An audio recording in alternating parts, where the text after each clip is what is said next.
Hello friends, hi எல்லோரும் எப்படி இருக்கீங்க? கண்டிப்பாக நல்லா இருப்பீங்கன்னு நம்புகிறேன். இதில் நம்ம என்ன பேச போகிறோம்னு பார்த்தீங்கன்னா, சௌந்தர்யா வந்து பாய்ஸ் டீம் எல்லாருக்கும் ரோஸ்ட் விட்டாங்க இல்லைங்களா? சௌந்தர்யா ஆன் ஃபயர் அதெல்லாம் நம்ம பார்க்க போகிறோம். ஆக்சுவலி என்ன சொல்கிறது, எனக்குமே அந்த அந்த டாஸ்க் பிடிச்சிதாங்க இருந்தது. அதில் வந்து அவங்க சொன்ன மாடுலேஷன் வேணால் கொஞ்சம் அக்ரெசிவாக, இல்லை உட்காந்துட்டு பேசினது வேணால் உட்காந்து பேசினது கூட தப்பு இல்லை. கால் மேலே கால் போட்டது எல்லா பாய்ஸையும் ட்ரிகர் பண்ணி விட்டுருக்கோம் அப்படின்றது நல்லாவே புரிஞ்சுது. பட் ஆனால் டிப்ளமேட்டிக்காக இந்த கேம் ஆட வேணான்னு இவ்வளோ வாட்டி வந்து சேது சார் ஆகட்டும், இல்லைனா வந்து நம்மளுமே ஆடியன்ஸ் அப்படியே எதிர்பார்த்துருப்போம் ரைட்டுங்களா? ஓப்பனாக முகத்துக்கு நேராக சொல்லுங்கள், முகத்துக்கு நேராக சொல்லுங்கன்னா அது வந்து யாருமே சொன்ன மாதிரி தெரியல. இவங்க வந்து கரெக்டாக அதை புட்டு புட்டு வச்ச மாதிரி இருந்தது. அதுவும் வந்து என்ன, இதை வந்து இவங்க இன்னொரு விதமாகவும் பண்ணியிருக்கலாம். அந்த டாஸ்க்குன்னு பண்ணணும்னு அவசியம் இல்லை. கார்டன் ஏரியாவில் எல்லாரையும் தனித்தனியாக கூப்பிட்டு இது இப்படி இது இப்படின்னு சொன்னால் யாரும் நின்று கேட்பாங்களா என்ன பொறுமையாக? அது மட்டும் இல்லாமல் ஒருத்தராக கூப்பிட்டு சொல்லும்போது மற்றவங்களுக்கு தெரியாது இல்லை. இப்போ வந்து நிற்க வச்சு சொல்லும்போது தான் அங்கே பாய்ஸ் டீமுக்குள்ளேயே ஒருத்தர் பற்றின ஒப்பீனியன் ஒருத்தருக்கு தெரியும். ஓ, இந்த மாதிரி ஒப்பீனியனில் இது ட்ராவல் ஆகுதா? ஜெஃப்ரி பின்னாடி போய் எல்லாரையும் பேசுகிறானா? அதுக்கப்புறம் முத்துக்குமார் மண்டையை கழுவுறாரா?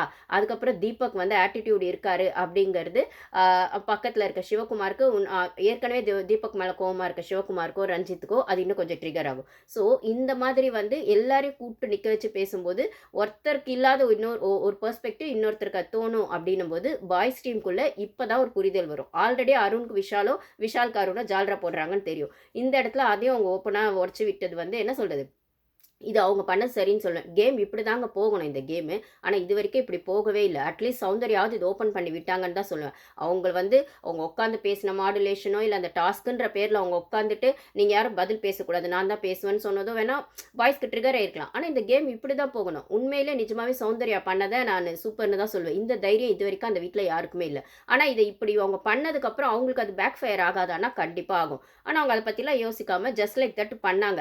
இப்போ மிஞ்சி மிஞ்சி போனால் என்ன பண்ணுவாங்க, எலிமினேட் பண்ணுவாங்க. இல்லைனா ஹோஸ்ட் வந்து ரோஸ்ட் பண்ணுவாங்க. அதே வீட்டுக்குள்ளே இருக்க கண்டஸ்டன்ஸ் வந்து திருப்பி திருப்பி நாமினேஷனில் கொண்டு வருவாங்க, இல்லை ஏதோ ஒரு பஞ்சாயத்து பண்ணுவாங்க. இல்லைனா மட்டும் பண்ண மாட்டாங்களா? ஒன்றுமே பண்ணாமல் இருக்க ஜாக்லினை வம்புக்கு வலிக்கலையா? அப்புறம் வந்துட்டு என்ன சொல்கிறது, சைலண்ட்டாக இருக்கிற சத்யாலாம் பாய்ஸ் டீமில் இருக்கிற வரைக்கும் சரி, ஆனால் கேமே ஆடலையே. அப்போ அது மற்றவங்க கேமை பாதிக்குது தானே. தர்ஷிகாவுக்கு வந்து தீபக் மேலே கோவம் இருக்குதா, ஆனால் அவங்க தீபக் கிட்ட போய் நேரடியாக சொல்லலையே. தீபக் சிவகுமாரை திட்டுற மாதிரி தீபக்கை திட்டினதா சொல்கிறாங்க. ஸோ இந்த மாதிரி டிப்ளமேட்டிக்காக ஆடாமல் இன்னைக்கு அவங்க செஞ்சது தான் சரின்னு தான் எனக்குமே தோணுச்சு. என்ன சொல்கிறது, இது வந்து அவங்க இன்டென்ஷனாக செஞ்சாங்களா அப்படின்னா, நீங்கள் வந்து சௌந்தர்யா மேலே எவ்வளோ வன்மமாக இருக்கீங்க, எவ்வளோ கோவமாக இருக்கீங்க அப்படின்னு அவங்க ஃபஸ்ட்டு அந்த ரோஸ்ட் ரவுண்டில் தெரிஞ்சுக்கிட்டாங்க. ஸோ அதே மாதிரி கேர்ள்ஸ் டீமும் வந்து அவங்களுக்கு ஒஸ்ட் பர்ஃபார்மர்னு கொடுத்துருக்க வேண்டிய அவசியமே இல்லை. அங்கே வந்து வர்ஷினி தான் வந்திருக்கணும். ஸோ கேர்ள்ஸ் டீமும் அதை பிளான் பண்ணி தான் கொடுத்துட்டாங்கன்னும் போது அப்போ எல்லாருக்கும் எமோஷன்ஸ் இருக்கும்னா, அது ட்ரிகர் ஆகும்னா, கோவம் வரும்னா இப்படி தான் அது வெளிப்படும். இப்படி வெளிப்படும் போது அதுக்கு ஒரு ரியாக்ஷன் வரும்னா, அதுதான் அந்த கேமை வந்து ஒருத்தருக்குள்ளே இருக்க ஒருத்தர் அந்த மைண்ட் வைஸ் வெளியில் வரும். ஸோ இது வந்து நான் தப்பு சரி அப்படிங்கிறத மீறி இந்த கேம் இப்படி போகிறது தான் வந்து அந்த கேமோட சுவாரஸ்யத்தை அதிகப்படுத்தும். அவ்வளோதான். ஓகே, அவங்க யார் யார் என்ன பண்ணாங்க அப்படின்னு பார்க்கலாம். ஃபஸ்ட் எடுத்தோடனே விஷால் வந்து சௌந்தர்யாவை தான் பின்னாடி மார்க் பண்ணியிருக்காரு அப்படின்னு சௌந்தர்யாவுக்கு இப்போ வரைக்கும் தெரியாது. அதை வீட்டுக்குள்ளே பண்ணியிருக்காரு, நம்மளுக்கு தெரியும். ஏன் அங்கே இருக்க பாய்ஸ் டீம் எல்லாருக்கும் தெரியும். ஈவன் சாச்சனாக்கு கூட தெரியும். ஆனாலும் வந்து சௌந்தர்யா வீக்கெண்டில் சேது சார் சொன்னதை வச்சுக்கிட்டு பின்னாடி போய் பேசுகிறாருன்ற, அது யாரையோ பின்னாடி பேசியிருக்காரு, அது தப்பாக போயிருக்கு அப்படின்னு வார்ன் பண்ணதை வச்சுக்கிட்டு அவங்க திருப்பி திருப்பி அதை சொல்கிறாங்க விஷால். ஓகேங்களா? ஃபேஸ் டு ஃபேஸ் நீ எதையும் பேச மாட்டியா, முகத்துக்கு பின்னாடி தான் போய் பேசுவியா, முகத்துக்கு நேராக பேச மாட்டியா அப்படின்னது அது சூப்பர் பாயிண்ட்டு. இதுக்கு மேலேயாவது விஷால் திருந்தணும். ஆனால் அவர் திருந்த மாட்டார். ஏன்னா அது அவரோட கேரக்டர். அட்லீஸ்ட் அவருக்கு அட்வைஸாவது பாய்ஸ் டீமில் பண்ணுவாங்கன்னா எல்லாம் ஜால்ராஸ் தான், பண்ண மாட்டாங்க. ஆர்னவ் மாதிரி தான் நானும் சொல்லணும். ஓகேங்களா? இன்னொரு முக்கியமான விஷயங்க, ஆர்னவ் உள்ளே வர போகிறாரா, பாய்ஸ் டீம் சுத்தமாக அவரை சேர்த்துக்க மாட்டாங்க. அப்போ அவர் உள்ளே வந்தால் எப்படி கேம் ஆடுவார் அப்படிங்கிறது எனக்கு தெரியாது. டைட்டில் வின்னராக ஆகுவாரானா அதுக்கு ஸ்கோப் கம்மி தான். பட் ஆனால் ஏதோ ஒரு கலாட்டோ அவர் இருக்கிற வரைக்கும் 2 to 3 வீக்ஸ் பண்ணிடுவார். பட் ஆனால் அன்ஷிதாக்காக அவர் உள்ளே அனுப்புகிறாங்க அப்படின்னு ஒரு டாக்கும் போது இதை பற்றி நான் ஒரு ஷார்ட்ஸ் போட்டிருக்கேன். பார்க்காதவங்க அது போய் பாருங்கள். ஓகேங்களா? அப்புறம் வந்து ரயான் வந்து நீ இந்த ஷோக்குள்ளே வந்து என்ன பண்ணிருக்க, ஜால்ரா அடிக்கிறதுக்கு மட்டும்தான் இங்கே வந்தியா, என்ன பண்ணிருக்க அப்படின்னு. அது ஓகே தான், கரெக்டு தான் அதுவும். ஓகேங்களா? அப்புறம் ரஞ்சித் வந்து உங்கள் டீமே உங்களை நீங்கள் ஸ்வீட்டாக இருக்கிறது ஓகே தான், அது உங்கள் கேரக்டராக கூட இருக்கலாம் சார். பட் ஆனால் வந்து உங்கள் டீமே உங்களை வந்து டவுன் பண்ணுறாங்க, நீங்கள் எப்போ திருப்பி கொடுக்க போகிறீங்க அப்படின்னு கேட்டது நல்லா தான் இருந்தது. அவருக்கு தீபக் மேலெலாம் கோவம் இருக்குது. தீபக் மேலே முத்து மேலெலாம் இன்னொரு வெள்ளையே காட்டலை. இதுக்கப்புறமாவது முடிச்சுக்கிட்டா நல்லாயிருக்கும். தெரியல. இது ஒரு வேக்கப் கால் ரஞ்சித் சார், பார்த்துக்கோங்க. அவ்வளோதான். அப்புறம் ராணுவ் ராணவ் வந்து ராணவ் வந்து சொன்னது செம்மங்க. நிஜமாவே அவங்க வந்து உன் டீம் உன்னை தூக்கி தூக்கி ஒரு பில்டப் கொடுத்து வச்சிருக்காங்க. ஆனால் நிஜமாக அது அப்படி கிடையாது. நீ உன் கேமை கான்ஷியஸாக ஆடு, இவங்கள நம்பி கோட்டை விட்டுடாத அப்படிங்கிறது தான். ஆமாங்க, அதைத்தான் பாய்ஸ் டீம் பண்ணி வச்சிருக்காங்க ராணவை. இது நம்ம அந்த கிங்டம் டாஸ்க்லேயே பார்க்க முடியும். ராணவ எந்த இடத்துலையும் பேச விடாமல் அவரை வந்து ராஜாவா தலை தூக்கி வச்சுட்டு ஆடுற மாதிரி ஆடிட்டு இவங்கெல்லாம் ஸ்கோர் பண்ணிட்டு போயிட்டாங்க. ராணவுக்கு அங்கே ஸ்கோரே இல்லை. ஏதோ ஃபர்ஸ்ட் வீக்கில் அவர் வந்து என்ன சொல்கிறது, ஒரு லக்கியாக வந்து அவர் எலிமினேட் ஆகாமல் போயிட்டாரு. ஆனால் இந்த பாய்ஸ் டீமை நம்பி அவர் ட்ராவல் பண்ணிட்டு இருந்தார். இவர் இண்டிவிஜுவல் கேம் ஆடலை, இல்லை இவருக்கான ஸ்கோப்பை இவர் ஸ்கோர் பண்ணலை அப்படின்னா இவர் இன்னும் 2-3 வீக்ஸில் வெளில போயிடுவார். ஸோ இவர் வந்து இவருமே இது ஒரு வேக்கப் காலை எடுத்துகிட்டு அவர் கேம் ஆட ஆரம்பிக்கணும். பாய்ஸ் டீமை நம்பக்கூடாது. ஓகேங்களா? அதுக்கப்புறம் என்ன சொல்கிறது, சிவகுமார் சாருக்கு வந்து சொல்கிறாங்க, சார் நீங்கள் இன்னும் கேமே ஆடலை, நீங்கள் ஹானஸ்ட்டாக இருக்கணும், நேர்மையாக இருக்கணும்னு சொல்கிறதுலாம் ஓகே தான். பட் ஆனால் கேம் ஆடுங்க, கேம்குள்ளே வாங்க, அது கரெக்டு. அவருக்கும் தீபக் மேலெல்லாம் முத்து மேலாம் கோவம் இருக்குது. பட் ஆனால் வெளில ஓப்பன் ஆகலை, இன்னும் ஓப்பன் ஆகணும். ஓகேங்களா? அதுக்கப்புறம் தீபக் சொன்னதாங்க சூப்பருங்க. சொன்னதுலேயே என்னதான் உங்களுக்கு மட்டும்தான் இங்கிலீஷ் தெரியும்னு மேனஸு ரெஸ்பெக்ட் என்னென்னமோ பேசுகிறீங்க.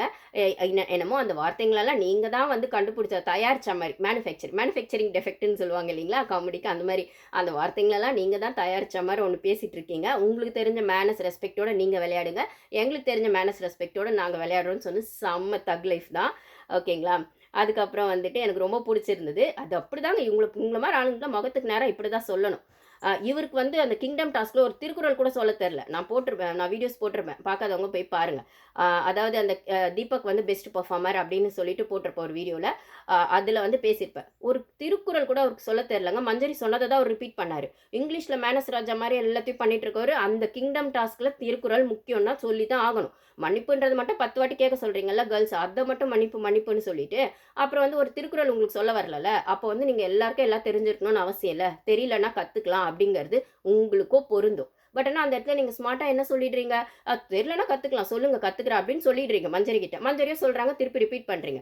இதே தானே அந்த சௌந்தர்யா பொண்ணு சொல்லிச்சு, செங்கோல்னு எனக்கு தெரியல, நான் குச்சின்னு சொல்லிட்டேன் அப்படின்னு சொல்லிட்டு அது ஒரு வாட்டிக்கு 2 வாட்டி சொன்னோன்னே அதை விட்டுருணும்ல. திருப்பி அது உள்ளே பேசினது பத்தாதுன்னு ஏதோ குச்சியை தேடி வந்தாங்களோ, அந்த குச்சி என்னன்னு பார்த்தா ராணியோட செங்கோல்லாம் நீங்கள் எடுத்துன்னு எங்கே மார்க் பண்ணுறீங்க? அப்போ ஜாக்லினையும் அப்படி தான் பண்ணீங்க. கட்டுறது கைமண் அளவு, கல்லாதது உலக அளவு அப்படின்னு சொல்லிட்டு. அதுக்கு தான் அவங்க திருப்பி ரிப்பீட் கொடுத்தாங்க. உங்களுக்கு தெரிஞ்ச இது வந்து ஜாக்லின் திருப்பி சொல்லிட்டே இருப்பாங்க 2-3 இடத்துல. உங்களுக்கு தெரிஞ்ச எல்லாமே மற்றவங்களுக்கு தெரியணும்னு அவசியம் இல்லை, மற்றவங்களுக்கு தெரியாதது உங்களுக்கு தெரிஞ்சதுனால இங்கே அறிவாளியும் இல்லை அப்படின்னு சொல்லியிருப்பாங்க. அது உங்களுக்கு ஒத்துக்க முடியுதா தீபக் சார்? இப்போ ஒத்துக்கோங்க. அந்த பொண்ணு சொல்லிச்சுல, அப்போ ஒத்துக்கோங்க.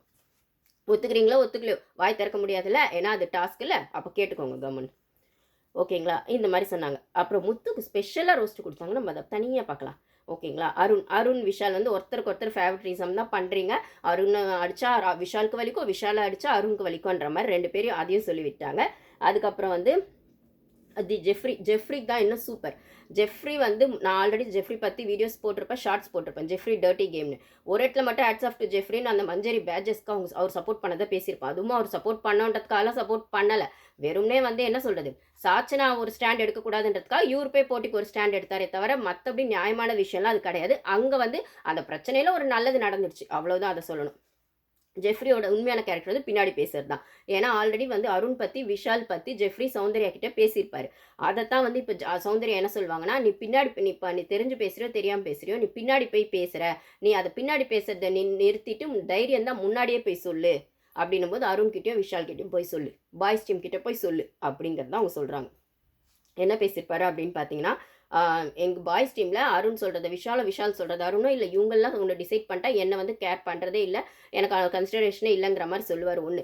இன்னொன்று, நான் வந்து பாய்ஸ் டீமில் இருக்கிறதுனால இவங்களை நாமினேட்டும் பண்ண முடியாது, நான் வந்து அதே டீமில் இருந்துட்டு இவங்களுக்கு எதிராகவும் செயல்பட முடியாது, இது ஆப்போசிட் டைமில் தான் இவங்களுக்கு எதிராக செயல்பட முடியும், என்னால் ஒன்றுமே பண்ண முடியல, அந்த சேம் டீமுக்குள்ளேயே இருந்துட்டு பண்ணால் அது துரோகம் மாதிரி ஆகும், அதனால் நான் செய்யலை அப்படிங்கிற மாதிரி அந்த விஷயத்தை எடுத்துகிட்டு வந்து சௌந்தர்யா கிட்ட சொல்லியிருப்பார். கூட யாரோ இருப்பாங்க, சுகுமாரோ யாரோ ஒருத்தங்க இருப்பாங்க. சௌந்தர்யா அதைத்தான் இப்போ சௌந்தர்யா மீன் பண்ணுறாங்க. நீ பின்னாடி பேசினாலும் உனக்கு தைரியம் தான் அதை முன்னாடி பேசு. அதுதான் பாய்ஸ் டீமுக்கு இல்லையே, ஜெஃப்ரிக்கு மட்டுமா அது இல்லை, விஷாலுக்கும் தான் அது இல்லை. சிவகுமார் தீபக் கிட்ட பேசி இருக்காரு ஆல்ரெடி, பட் ஆனால் அது ஸ்ட்ராங்காக நம்மளுக்கு 1 hourல காட்டலை. அதே மாதிரி தீபக்குக்கும் முத்து மேலே ஒரு விஷயம் இருக்குது, முத்துவும் அதை சொல்கிறது இல்லை. தீபக் மேலே விஷாலுக்கும் ஒரு விஷயம் போகுது, கிச்சன்லாம் வந்து அவர் ஓவர்டேக் பண்ணிக்கிறாரு அப்படிங்கிற மாதிரி அதுவும் சொல்கிறது இல்லை. ரஞ்சித்க்கு தீபக் மேலேயும் இருக்குது, முத்து மேலேயும் இருக்குது, ஆனால் அவரும் சொல்கிறது இல்லை. இப்படி தான் ஒளிஞ்சிட்டு அந்த டீமுக்குள்ளே ஒருத்தர் பின்னாடி ஒளிஞ்சிட்டு அந்த கேம் ஆடுறாங்க. ஆனால் இந்த ஒளிஞ்சிக்கிட்டு ஆடுற யூனிட்டி கேர்ள்ஸ் டீமில் இல்லை, அதுதான் பிரச்சனை. இவங்க ஒளிஞ்சிக்கிட்டாவது யூனிட்டியாக இருக்க மாதிரி காட்டிக்கிட்டு ஒன்று பண்ணுறாங்க. ஏன்னா முத்து வந்து அந்த டீமில் இருக்கிறதுனால இப்போ ஷோவில் அவர் தான் ஸ்ட்ராங்கான கண்டஸ்டன்ட்னு தெரிகிற பட்சத்தில் அவருக்கு பின்னாடி இவங்களுக்கு பின்னாடி அவரும் ஒழிஞ்சிக்கிட்டு அந்த கேம் ஆடுறாங்க. கேர்ள்ஸ் டீமில் அந்த யூனிட்டி இல்லை. அவங்கவுங்க தனியாக ஸ்டாண்ட் எடுக்கணும்னு நினைக்கிறாங்க. தப்பு கிடையாது. ஆனால் ஃபஸ்ட்டு யூனிட்டியாக ஆடிட்டு அந்த ஸ்டாண்ட் எடுங்க அப்படின்னு சொன்னால் அது அவங்களுக்கு புரியவே மாட்டேங்குது. ஓகே, இதில் இன்னொரு விஷயம் எத்தனை பேர் கவனிச்சிங்கன்னு தெரியல. அந்த லைன் நிற்க வச்சு பேசுகிறாங்க பார்த்தீங்களா, அந்த லைனில் நீங்கள் பார்த்தீங்கனாலே யாருக்கு யார் சப்போர்ட்டுன்னு பக்கத்தில் நின்னது நீங்கள் அழகாக கவனிச்சிருக்கலாம். இப்போ ஜென்ரலாகவே ஒரு 4-5 ஃப்ரெண்ட்ஸ் ஒன்றா வந்து நிற்கிறாங்கன்னு வச்சுக்கோங்களேன், யார் க்ளோஸ் யாரோ அவங்க பக்கத்தில் நம்ம போய் நிற்போம்.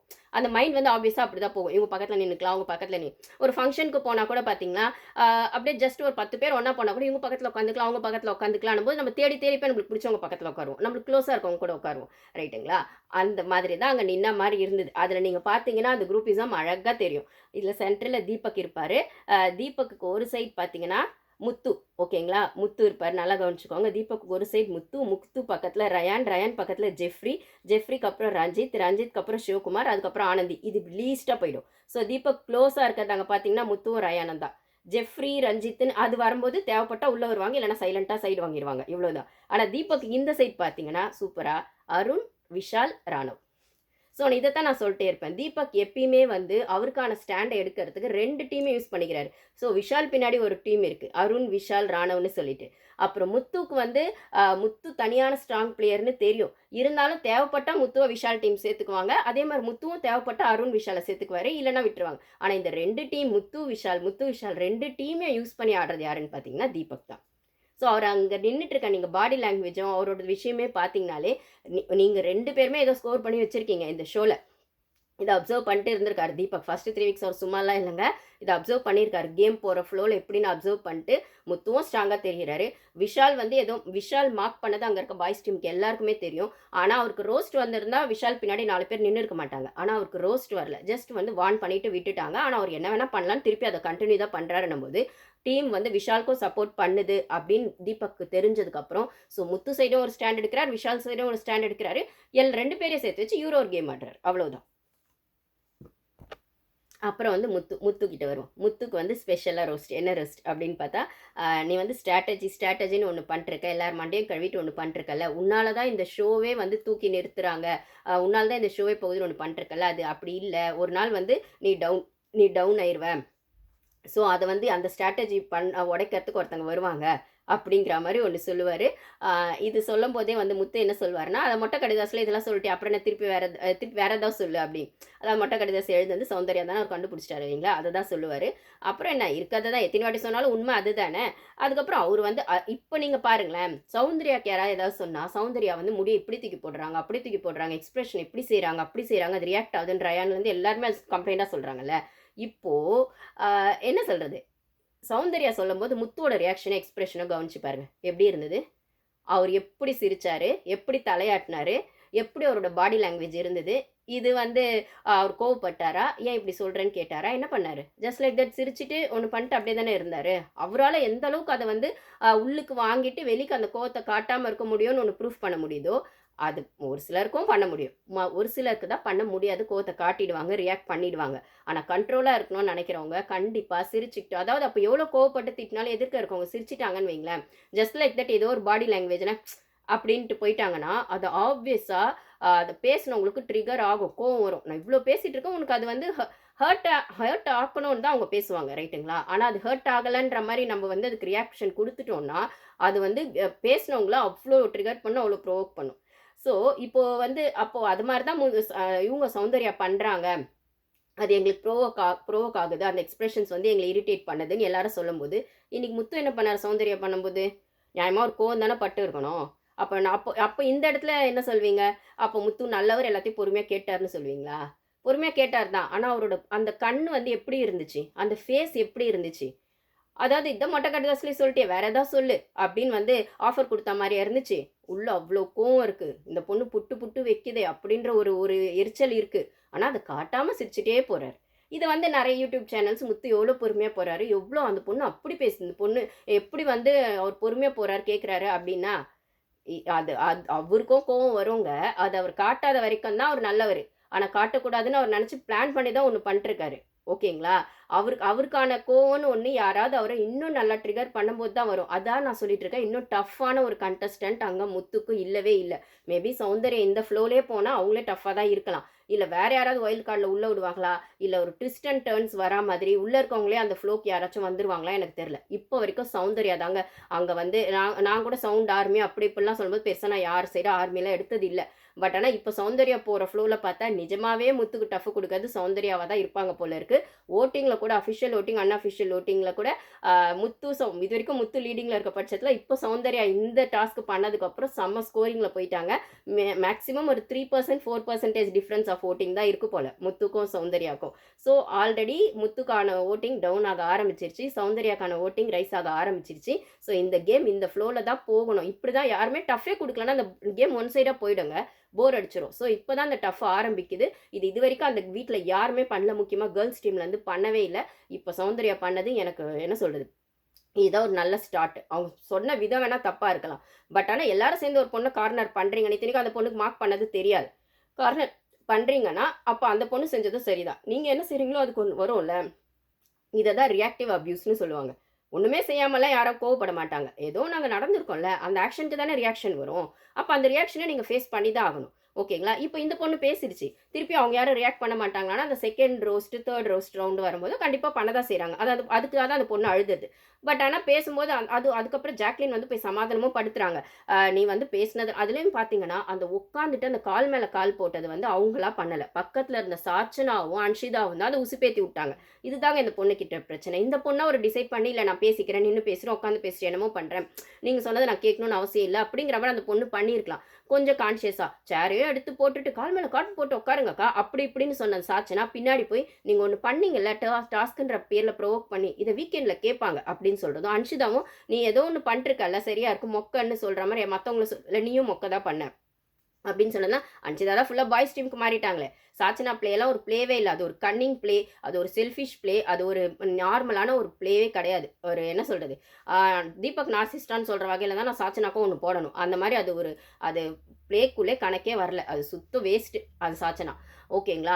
என்னமோ அதால் ஏதோ ஒரு கலாட்டா உள்ளே போயிட்டுருக்கு, டிஆர்பி ரேட்டிங் ஏறிட்டு இருக்குன்னு உள்ளே வச்சிருக்காங்களே தவிர டைட்டில் வின்னர்லாம் அங்கெல்லாம் வராது. மிஞ்சி போனால் அப்படியே விஜய் சார் கொண்டு வந்தாலும் ஃபைனலிஸ்ட் கொண்டு வந்து அதுக்கப்புறம் கிட்டத்தட்ட ஒரு 3-4 வாரம் வரும்போது வெளில வச்சிருவாங்க.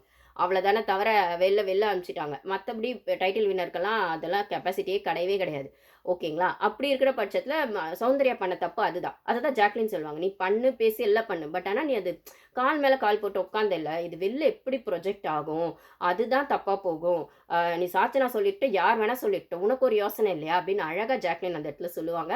இதுதான் உண்மையும் கூட. பட் ஆனால் அந்த நேரத்துக்கு சௌந்தர்யா அது இன்டென்ஷனாக பண்ணலங்கிறதையும் சொல்கிறாங்க. அவங்க அப்பா அம்மா எழுதி கொடுத்த அந்த லெட்டர் வச்சு படிக்கிறாங்க.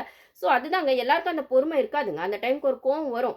நம்மளுக்கு ஒருத்தங்க ஹர்ட் பண்ணிட்டே இருக்காங்கன்னா ஏதோ ஒரு இடத்துல அது திருப்பி கொடுக்கணும்னா அந்த திருப்பி கொடுக்கும்போது நம்மளையும் மீறி ஒரு சில நேரத்தில் கோவம் வரும். எவ்வளோ மெச்சூர்டாக இருந்தாலும் வரும். இது ஏன் ரஞ்சித்துக்கு வரலனா, இன்னும் ஸ்ட்ரெயிட்டாக யாரும் ஃபேஸ் டு ஃபேஸ் அவர்கிட்ட போய் சண்டை போடலை. நீங்கள் தீபக் அன்னைக்கு வந்து சிவகுமார தீபக் வந்து யோவன்லாம் சொல்லாமல் இப்போ ரஞ்சித் கிட்ட பேசி பார்க்க சொல்லுங்களேன். அவ்வளவுதான். தீபக்கோட இமேஜ் எல்லாம் கிழிஞ்சிரும். இமேஜ் எல்லாம் டேமேஜ் ஆயிரும். அவர் எவ்வளோ பெரிய மேனஸ் ராஜாவாக இருந்தாலும் இங்கிலீஷ் பேசினாலும் ரஞ்சித் கிட்ட எல்லாம் நிற்கவே முடியாது. ஓகேங்களா? அதனால ரஞ்சித் கிட்ட எல்லாம் போய் வாய் கொடுக்கவே மாட்டார் தீபக். ஸோ அந்த டார்கெட் பண்ணுறவங்க கூட ஈஸி டார்கெட்டாக இருக்கவங்க கிட்ட தான் போவாங்க. ஸோ இங்கே அப்படி நினச்சி சௌந்தர்யா கிட்ட வர்ற பட்சத்தில் இப்போ எல்லாருக்கும் அது யோசிக்கும் போது இந்த பொண்ணு இப்படி பேசுதா அப்படின்னும் போது எல்லாருக்கும் கோவம் வருங்க. சாது மிரண்டால் காடு கொள்ளாதுன்னு சொல்லுவாங்க. அப்படி இருக்கிற பட்சத்தில் இந்த பொண்ணு செஞ்சது தப்பா சரியாங்கிறத மீறி நீங்கள் பண்ணீங்கன்னா அதுக்கு ஒரு ஆக்ஷனுக்கு ரியாக்ஷன் வரதான் செய்யும். அவ்வளோதான் கைஸ். உங்கள் ஒப்பீனியன்ஸை ஷேர் பண்ணுங்கள். தேங்க்யூ.